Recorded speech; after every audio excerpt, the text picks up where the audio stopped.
No running back has ever been truly perfect, but a select few have come pretty darn close. Today, we're going to try to finally build that perfect running back out of all the available traits, out of all of the best backs that the league has seen over the last 20 years.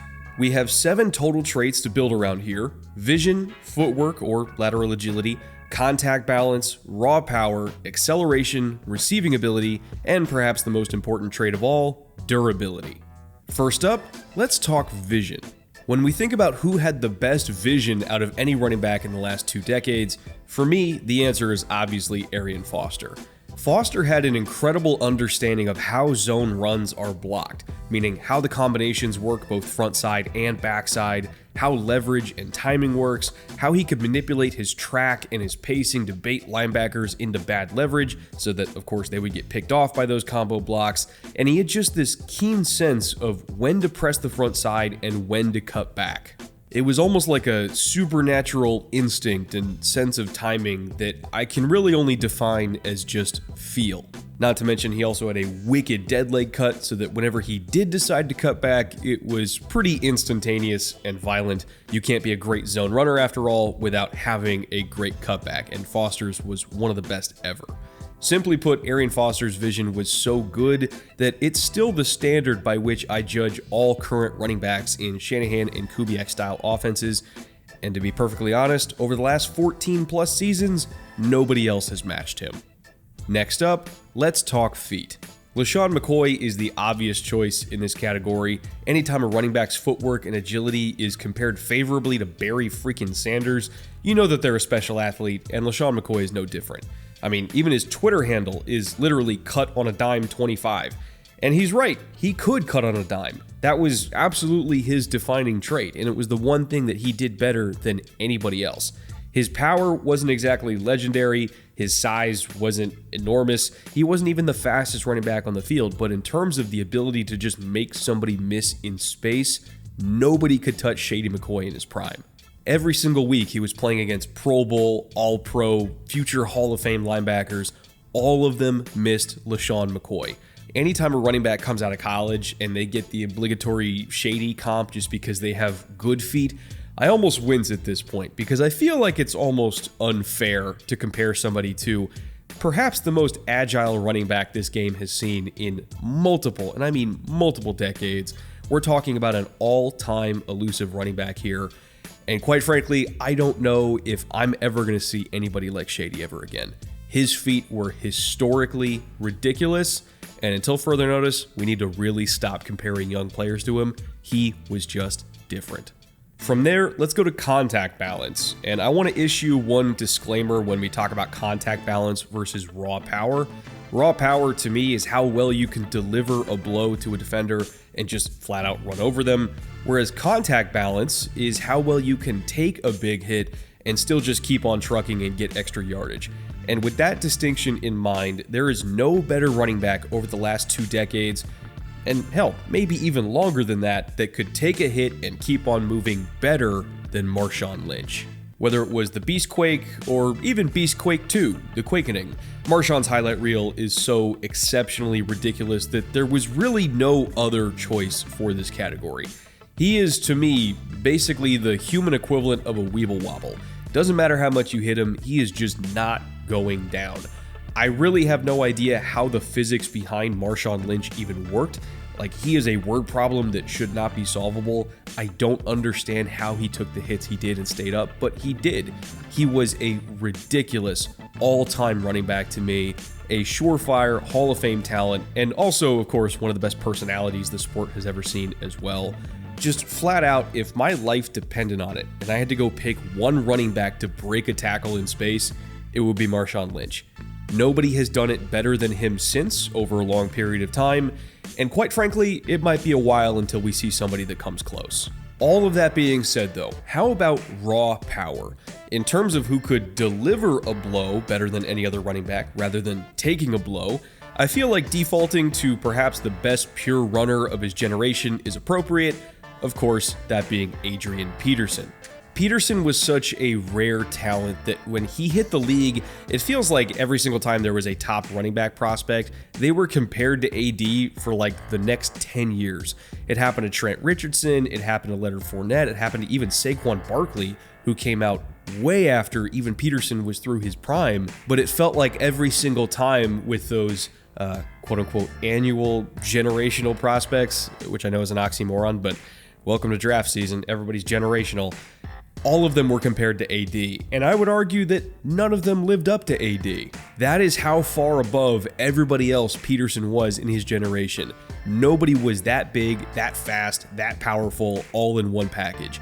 He was quite simply a level above everybody else. And if we're just talking about physics here, force equals mass times acceleration, if you look at his sheer mass and the rate at which that mass accelerated, you could understand why he was so forceful every time he hit somebody.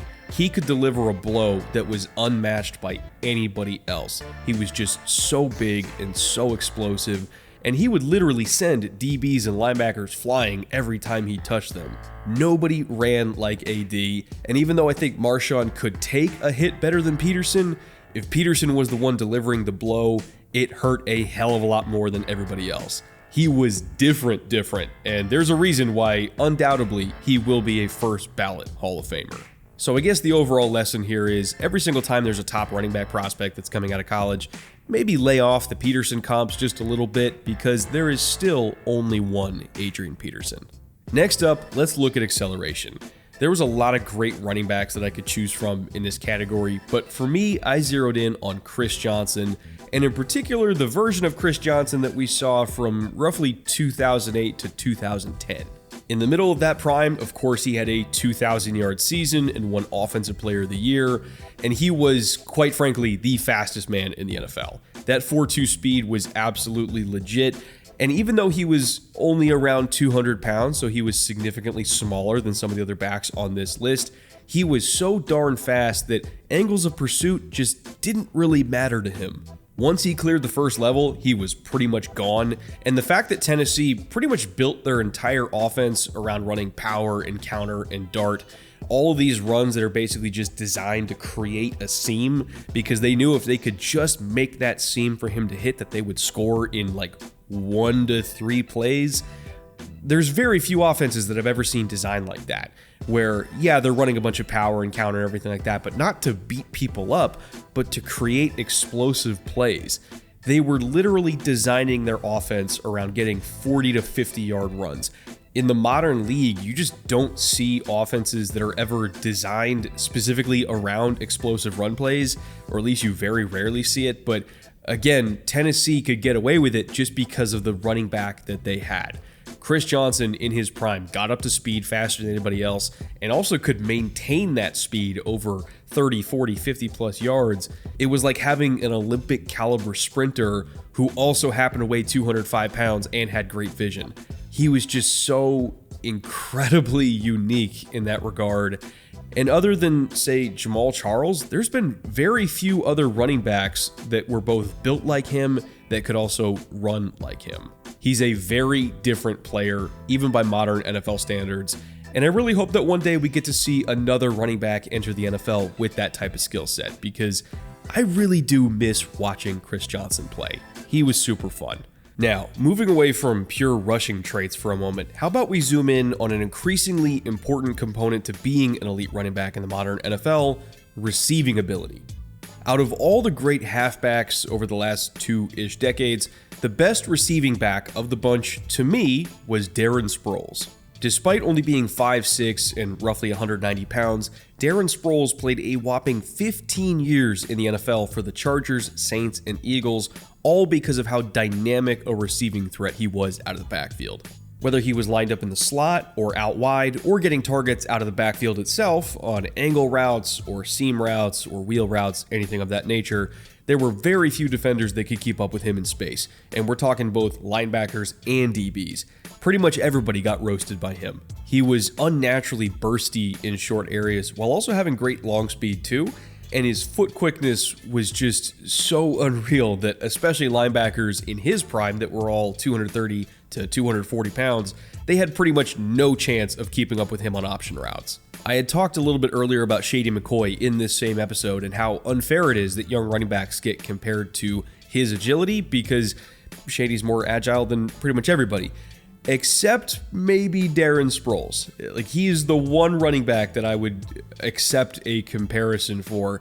But to be honest, Darren got into the league earlier than Shady, so if anything, LeSean should have been compared to Sproles. But anyway, that's splitting hairs. Suffice to say, Sproles, even at his size, was able to play for such a long time because he was uniquely quick, uniquely explosive, had great hands, was an incredible route runner, and on third down, if you needed 7 yards, he was going to get you 7 yards. Even at his size, you can play for a long time in the league if you can do one thing better than everybody else, and for Darren Sproles, that one thing was moving the chains through the air. And speaking of playing for a long time, by the way, that brings us to our final category, which again might be the most important category: durability. The best ability for any NFL player, regardless of position, is availability. We hear coaches preach that all the time. And out of every runner in the last few generations, perhaps nobody was more available to produce more consistently than Frank Gore Sr. Gore did something that I'm not quite sure we're ever going to see in the NFL ever again, and that's playing for 16 years and averaging 1,000 yards a year over more than a decade and a half. The man played for an entire decade in San Francisco and rushed for 11,000 yards, became the all-time franchise leader up in the Bay, and still had 5,000 more yards in him when he left. For context, if you took the entire career of Jamaal Charles, who we talked about earlier, also one of the best and most productive backs of his generation, if you took that entire career and doubled it, you still would not reach Frank Gore's total. That is how productive he was. That is how much longevity he had. And it's primarily because he was more durable and more consistent than everybody else in the league. Derrick Henry would have to have his entire career up to now and then do it twice over just to beat Frank Gore. Zeke Elliott also would have to take his entire career up to now and double it just to get to Frank Gore. It's unheard of. It's almost impossible. And the fact that he was able to do it in the modern NFL is just quite frankly stunning. We might never, ever see that again. A running back playing that long and being that consistently productive despite getting so many touches for multiple franchises. It just doesn't happen anymore. So when I think about durability and consistency, there's nobody other than Frank Gore that I can choose over the last 2 decades. He was the model of consistency, and we might never, ever see another running back like him again.